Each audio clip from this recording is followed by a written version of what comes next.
नमस्कार। राय साहब की राय कार्यक्रम के मार्केटनॉमिक सेगमेंट में एक बार फिर से आप सभी मित्रों का स्वागत है।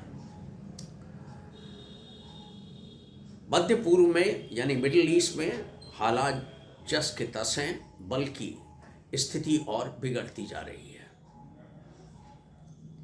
ईरान लगातार आक्रामक रुख अपनाए हुए है। उधर इजराइल भी है, जहां मौका पा रहा है कि वह ईरान के ठिकानों पर भीषण बमबारी कर रहा है। कुल मिलाकर स्थिति ये है कि खबरों की सच्चाई जानने में खासा समय लग रहा है और सही खबरें पाने में काफ़ी दिक्कतें आ रही हैं। अब सवाल ये है कि मिडिल ईस्ट में बढ़ती टेंशन और मिडिल ईस्ट के बढ़ते तनाव के बीच शेयर बाजारों का हाल क्या होगा। मध्य पूर्व में हॉर्मुज स्ट्रेट पे ईरान का पूरी तरह कब्जा हो चुका है और उसके अधिकार में वो आ चुका है। चीनी जलपोतों के अलावा और दूसरे जलपोतों की ना तो वहाँ एंट्री संभव है, ना वहाँ से बाहर निकलना संभव है। इंश्योरेंस कंपनियां जो इन तेल टैंकरों या गैस टैंकरों के लिए इंश्योरेंस मुहैया कराती हैं या दूसरे साजो सामान ले जाने के लिए जो टैंकर्स देती हैं या कार्गो शिप्स देती हैं, उन्होंने हाथ खड़े कर लिए हैं और उन्होंने कहा है कि हम कोई किसी प्रकार का इंश्योरेंस सेवा नहीं दे पाएंगे। रही बात मिडिल ईस्ट से तेल और प्राकृतिक गैस और एलपीजी गैस के परिवहन की, वो लगभग ठप है। रूस से तेल लेने के लिए भारत ने पहल की, लेकिन रूस ने साफ कर दिया कि वो बाजार भाव से ज़्यादा ऊंची कीमतों पे तेल भारत को देगा। अंतर्राष्ट्रीय बाजार में तेल की कीमतें जो हैं वो लगातार बढ़ रही हैं और $90 के ऊपर पहुंच गई हैं। अब सवाल ये होता है कि इन चीज़ों का, इन हालात का शेयर बाजार पर क्या असर पड़ेगा। अगर युद्ध 2 हफ्ते, 3 हफ्ते या 4 हफ्ते तक चलता है तो इसका असर बड़ा व्यापक शेयर बाजारों पर पड़ेगा और भारत ही नहीं, दुनिया भर के शेयर बाजारों पर इसका व्यापक असर होने वाला है।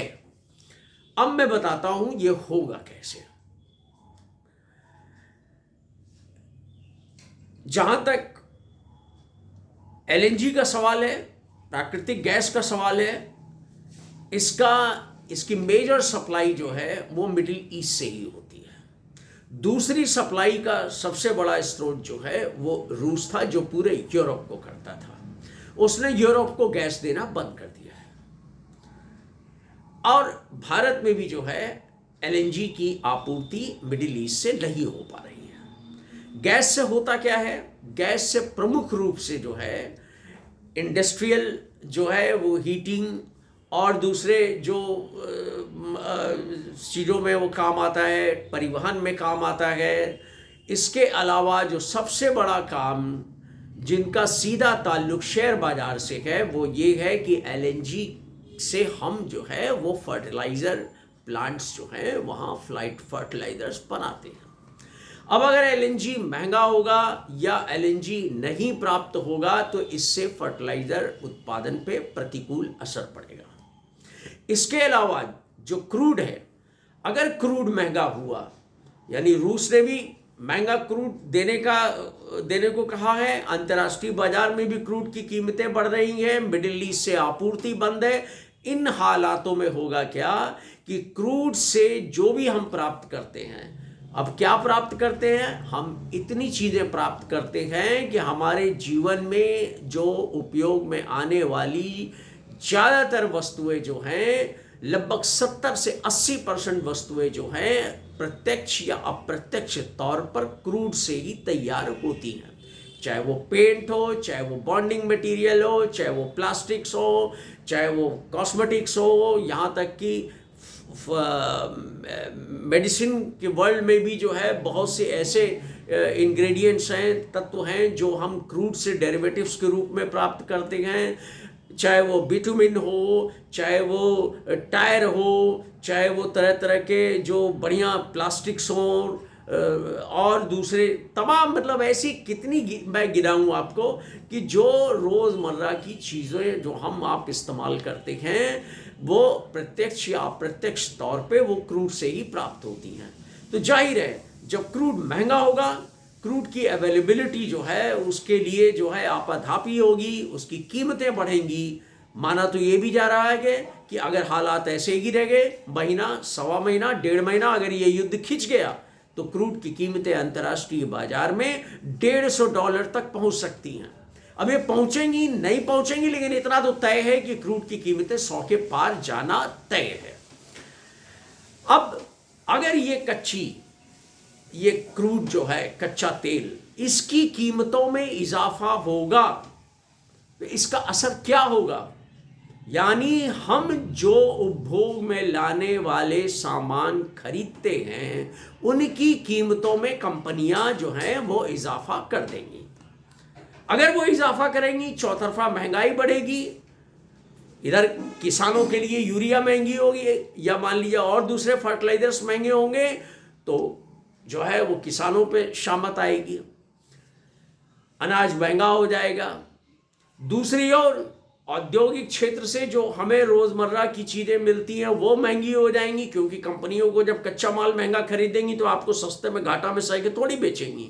वो भी जो है अपने मुनाफे के लिए बनी है, तो कुछ मुनाफा तो थोड़ा बहुत कमाएंगी। अगर नो प्रॉफिट नो लॉस में भी लेंगी तो भी जो है चूंकि कच्चा माल उनको महंगा मिल रहा है तो आपको सस्ते में तो देने से रहेगी, तो इसलिए वो भी महंगा होगा। तो लिहाजा डिमांड जो है वो कम हो जाएगी, चीज़ें महंगी हो जाएंगी और चौतरफा महंगाई की मार जो है उसका असर कंपनियों पे और हमारे और आपके ऊपर भी पड़े बिना नहीं रहेगा।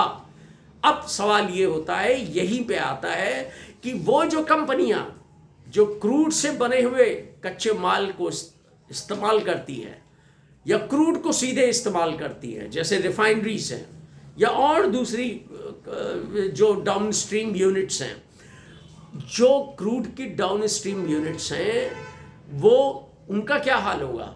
वैसे ही पेट्रोल डीजल क्रूड से हम तैयार करते हैं, एटीएफ हम क्रूड से तैयार करते हैं, केरोसिन हम क्रूड से तैयार करते हैं, ग्रीस, मोबिल, ये तमाम चीज़ें, तो पूरी तरीके से परिवहन जो सेवा है वो महंगी हो जाएगी, माल ढुलाई महंगी हो जाएगी। तो क्या कॉरपोरेट इससे अछूता रहेगा? सबसे ज़्यादा तो वही इन चीज़ों का इस्तेमाल करता है और आम आदमी इस्तेमाल करता है। तो ये बोझ दोनों पे पड़ने वाला है, कॉरपोरेट क्षेत्र पे भी, कंपनियों पे यानी, और हमारे और आपके ऊपर जो हम और आप पूरी तरीके से पेट्रोलियम सेक्टर पे निर्भर हैं, चाहे वो गैस हो चाहे वो क्रूड हो। अब सवाल ये है कि जब कंपनियों पे बोझा पड़ेगा, डिमांड कम हो जाएगी महंगाई के कारण, तो शेयर बाजार में भाव दो तरीके से ही तय होते हैं मुख्यतः। तमाम फैक्टर्स हैं और भी दूसरे फैक्टर्स हैं, लेकिन मुख्यतः दो कारण हैं। एक तो कंपनियां संभावित रूप से कितना फायदा कमा सकती हैं, उनके कॉरपोरेट परिणाम कितने बढ़िया हो सकते हैं, उनके फाइनेंशियल्स कितने बढ़िया हो सकते हैं। दूसरा, हालिया जो मतलब हाल के समय में जो उनके कॉरपोरेट रिजल्ट्स आए हैं, फाइनेंशियल रिजल्ट्स आए हैं, उनमें उनका प्रदर्शन कैसा रहा है। तो संभावित आने वाले भविष्य को देखते हुए वो जो पॉजिटिव या नेगेटिव चीज़ें हैं उनको फैक्टर इन किया जाता है, डिस्काउंट किया जाता है, और या फिर जो हालिया जो है जो रिजल्ट्स आए हैं, फाइनेंशियल जो उनकी परफॉर्मेंस रही है, उस आधार पे बाजार में भाव तय होते हैं। और ये जितनी भी कंपनियां जिन पे क्रूड का डायरेक्टली या इनडायरेक्टली असर होगा, वो सारी ज़्यादातर कंपनियां, बहुत 6000 से ऊपर कंपनियां अकेले जो हैं वो बॉम्बे स्टॉक एक्सचेंज में लिस्टेड हैं, और उनसे मतलब खासी कम मात्रा है लेकिन अच्छी खासी संख्या एनएसई में है जो वहां लिस्टेड है। अब सवाल ये होता है कि वो लिस्टेड कंपनियां जब होंगी तो ये क्रूड का जो असर है उसको शेयर बाजार इग्नोर नहीं करेगा, उसको फैक्टर इन करेगा, तो वो एक जबरदस्त वॉलेटिलिटी का रूप लेंगी। और इससे अगर ऐसी कंपनियां जिनका क्रूड से कोई फर्क नहीं पड़ता है, चाहे क्रूड बढ़े चाहे घटे, उससे उनकी सेहत पे कोई असर पड़ने वाला नहीं है। और आम आदमी की ज़रूरत ऐसी है कि वो उन ज़रूरतों को ज़्यादा समय तक टाल नहीं सकता है। तो उन कंपनियों के हालात तो बहुत अच्छे होंगे, लेकिन बाकी के हालात जो हैं उतने अच्छे नहीं होंगे। अब एक छोटा सा उदाहरण देता हूँ इसको, ये मेरा कोई न स्टॉक रिकमेंडेशन है न निवेश संबंधी कोई सलाह है। जिसको भी अपने ये निवेश संबंधी निर्णय लेने हैं, वो दर्शकों से मेरा आग्रह है कि वो अपने फाइनेंशियल एडवाइज़र से इस बारे में सलाह लें और उसी की सलाह के अनुसार और अपने विवेक के अनुसार कोई फैसला लें। अब जैसे अभी जब से ये गल्फ वार शुरू हुई है, Petronet LNG, Gujarat gas, Gujarat Petronet, ये आपका इंडियन ऑयल, बीपीसीएल, एचपीसीएल, ये जितनी भी ये मतलब गैस और रिफाइनरीज जो गैस भी बनाती हैं, पेट्रोल, डीजल और ये सब एटीएफ इनका उत्पादन करती हैं, इनके भाव में लगातार गिरावट जारी है। ज़्यादा कम जो कुछ भी हो, लेकिन गिरावट का दौर जारी है। इसी तरीके से बहुत से जो क्रूड डेरिवेटिव्स बनाने वाली कंपनियां हैं या क्रूड्स का डायरेक्टली या इनडायरेक्टली इस्तेमाल करती हैं, जिन उत्पादों का जो क्रूड से डेरिवेटिव्स है या उनके बाय प्रोडक्ट्स के रूप में तैयार होते हैं, उनके भी भाव में जो है खासी वॉलेटिलिटी है और उनके दाम भी जो है वो कमज़ोर बने हुए हैं। तो कुल मिलाकर मेरा कहने का मतलब ये है कि हम और आप इस चीज़ को भली भांति ये समझ लें कि ऐसा नहीं है कि ये गल्फ क्राइसिस खाली एक तरफा कोई युद्ध का ही मैदान है। नहीं, इसका असर सारे दुनिया पे पड़ने वाला है और इसी का कारण है कि चाहे डाउ जोन्स हो, चाहे वो स्टैंडर्ड एंड पुअर हो, चाहे वो एशियाई मार्केट हो, चाहे वो यूरोपियन मार्केट हो, चाहे वो लैटिन अमेरिकन मार्केट्स हो, हर जगह इस चीज़ को लेकर के घबराहट है और बाज़ारों में मजबूती का दौर एक तरीके से थम सा गया है और बाज़ार में अनिश्चितता पूरी तरीके से हावी होती जा रही है। और युद्ध अगर और लंबा चला तो बाज़ार की हालत और पतली हो सकती है और उसकी चूलें हिल सकती हैं, जिसका नतीजा होगा कि शेयर बाज़ार में जिन कंट्रीज़ के प्रमुख इंडेक्स हैं वो धीरे धीरे वो नीचे जाते जाएंगे।